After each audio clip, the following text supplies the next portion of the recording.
Subscribe करी अपना news Bhojpuri YouTube channel के भोजपुरी के हर खबर सबसे पहले देखे खातिर। नमस्कार प्रणाम भोजपुरी जहान कैसन बानी आप लोग। तो स्वागत करतानी अपना न्यूज भोजपुरी में। ताज अवधेश प्रेमी यादव जी के बहुत ही बवाल खबर लेके आयल बनी जौन चैता सॉन्ग के ऊपर बा। तो जी हाँ, आप सबको बता दी कि अवधेश प्रेमी यादव के बहुत ही बवाल रोमांटिक सॉन्ग चैता सॉन्ग आ रहल बा।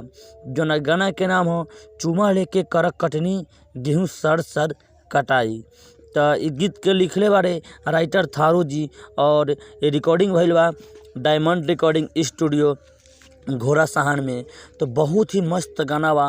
तो आप सबके ई गाना कल या परसों RCM भोजपुरी पर देखे के मिली। RCM भोजपुरी या RCM भोजपुरी हिट चैनल पर।